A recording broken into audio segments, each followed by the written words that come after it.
11:20 del mediodía, noticias que le ampliamos en unos minutos. Antes hablamos de ciencia y esta vez, hoy, de la filosofía de la estética. ¿Qué tal? Muy buenos días, María José. Buenos días, encantada de estar aquí una semana más.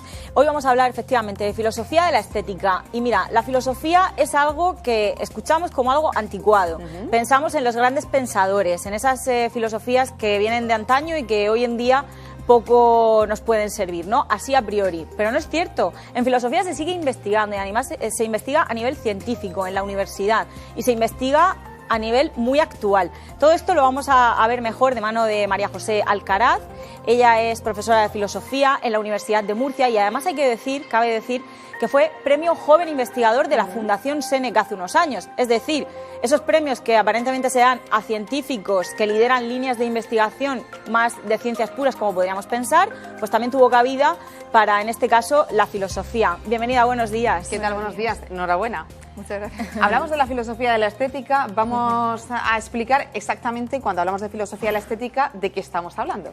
Sí, bueno, la estética se entiende como una disciplina dentro de la filosofía, es decir, es una rama de investigación dentro de la filosofía en general y aborda principalmente dos cuestiones. Por un lado, la cuestión del arte, ¿qué es el arte?, cómo podemos definirlo, cómo entender esa práctica, y por otro lado, la cuestión que tiene que ver con la belleza, con la apreciación de la belleza tanto en el contexto artístico como en contextos naturales o en contextos que decimos mixtos. Por ejemplo, últimamente se está desarrollando mucho la estética de la vida cotidiana, la estética del diseño, es decir, cuestiones que tienen que ver con la apreciación en cualquier entorno no artístico, pero donde hay de alguna manera un juicio sobre la belleza o sobre la calidad estética.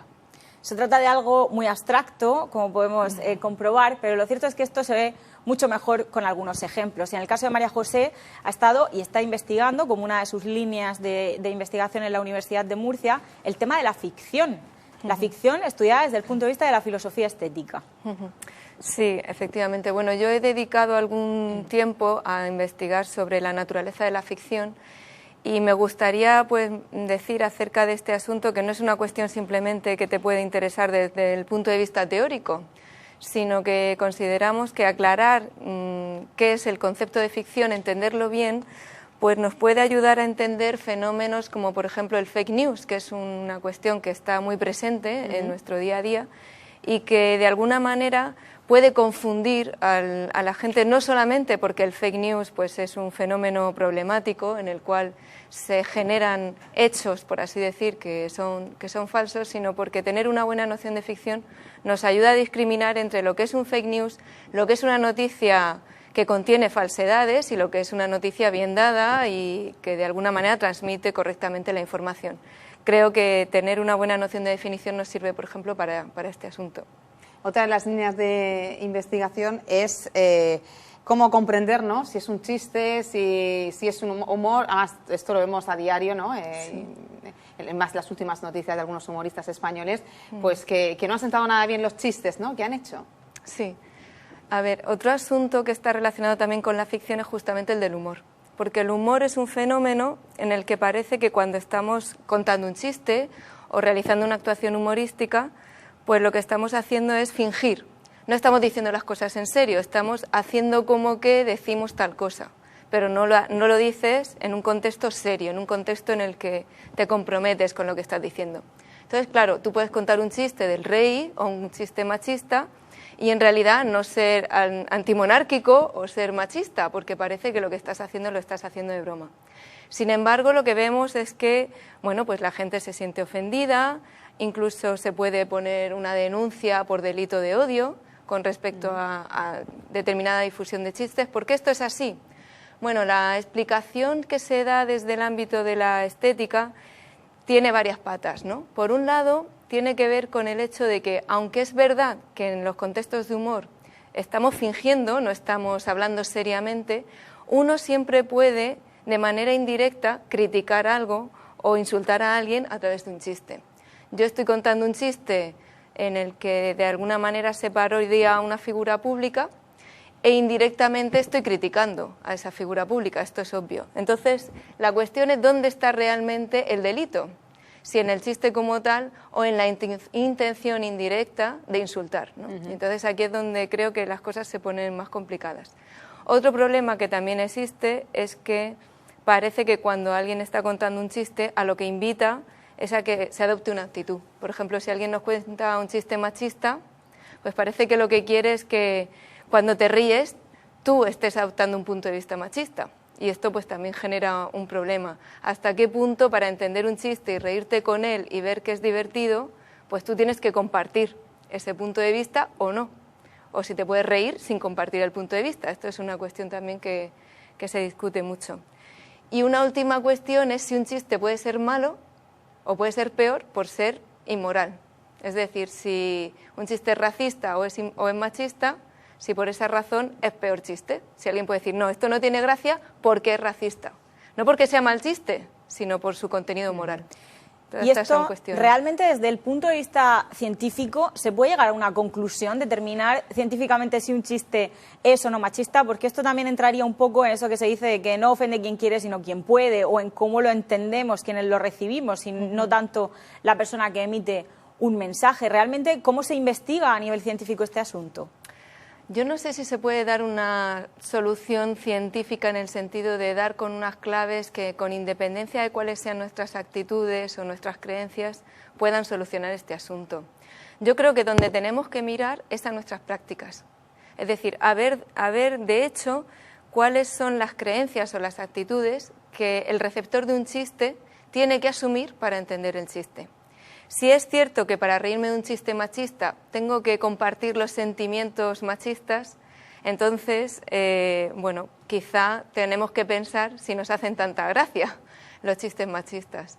Si nos damos cuenta de que no, de que son dos cosas separadas, pero insisto, no atendiendo a un fenómeno científico que pueda ser investigado con independencia de nuestras actitudes, sino fijándonos en cómo nos comportamos, pues entonces podemos decir, bueno, un chiste puede ser muy bueno y a lo mejor ser machista, solo que está muy bien construido, tiene gracia, está bien formulado y a lo mejor no está exigiendo de mí que yo adopte ese punto de vista. Esto es la cuestión que a mí me interesa. Donde yo creo que hay que mirar es a nuestras prácticas y a los compromisos que uno, por así decir, adquiere cuando está siguiendo un chiste. Comenzamos la entrevista hablando de la filosofía de la estética, ¿no? Primordial, ¿no? Es que estudia la apreciación de la belleza, pero lo que a lo mejor me puede parecer a mí bello, a lo mejor a ti no, ¿no? Sí, bueno, ese es el tema que a mí más me interesa de toda la estética, que es si nuestros juicios acerca de lo bello son universalizables, generalizables, si cuando uno dice que algo es bello lo dice con validez para cualquiera o no. Y ese es uno de los temas que yo creo que son cruciales en el ámbito de la estética. Mi posición es que podemos defender una postura universalista, es decir, que tendemos a hablar de la belleza no como si fuera una cuestión estrictamente personal, de esto me gusta a mí, sino más bien como algo que tiene que ver con cómo es el mundo. Voy a poneros un ejemplo que le suelo poner a mis estudiantes para que se vea que hay un contraste entre decir que algo me gusta, por ejemplo, cuando hablamos de nuestros gustos sobre la comida, sobre el chocolate, a mí me encanta el chocolate, bueno, pues decir me gusta el chocolate no significa que a todo el mundo le tiene que gustar, pero decir que un paisaje es bello invita a todos a apreciarlo de la misma manera en la que yo lo hago. Yo creo que esto es así con respecto a nuestros juicios sobre lo bello y creo que eso es lo que les da una importancia y una centralidad en nuestra vida distinta a simplemente nuestros gustos personales. Y precisamente relacionado con el tema de los paisajes, también ha desarrollado una línea de investigación, fijándose en este caso en paisajes modificados por el ser humano. Esos paisajes que a priori, a lo mejor moralmente, no podríamos reconocer que son bellos, pero lo terminan siendo a pesar de estar contaminados o haber sido modificados de una manera muy negativa. Al final se trata de estudios sobre la moral. Y en este caso específico yo creo que es también un ejemplo que muestra claramente en qué consiste la investigación. Sí, lo has señalado muy bien y en realidad conecta un poco con lo que antes hablábamos de los chistes. A mí me ha interesado mucho ver cómo nuestros juicios morales y nuestros juicios estéticos se mezclan o tienen cosas que de alguna manera se afectan mutuamente, ¿no? En el caso de los paisajes contaminados, para mí el ejemplo paradigmático eran las minas de La Unión y de Mazarrón, también por Mann. Me parecían que eran casos muy interesantes porque, por un lado, cuando sabemos cómo se han formado, pues tenemos, por así decir, reservas morales a la hora de decir que eso pueda ser bello. ¿Cómo vas a apreciar positivamente algo que sabes que está muy contaminado? Sin embargo, son paisajes muy llamativos. De hecho, pues en Mazarrón hay un concurso anual de fotografía, las minas de la Unión son cada vez más visitadas por el atractivo de ese paisaje. Y a mí me interesaba ver qué pasaba, por qué había este conflicto, por así decir, entre una actitud estética positiva y un juicio moral negativo, y si son compatibles. Es decir, si tú puedes tener pleno conocimiento de que un paisaje está dañado y al mismo tiempo que sea posible una experiencia positiva. En mi opinión, sí es posible. Esto es posible y creo que da cuenta de ello simplemente el hecho de que la gente que va a Mazarrón sabe que eso son unas minas, no imagina que eso es un lugar prístino o no tocado por el hombre. Pero al mismo tiempo creo que el conocimiento moral permea nuestra percepción. Uno sabe que ese territorio está muy dañado, muy alterado, muy modificado por el hombre, y eso forma parte del modo en el que percibimos el entorno.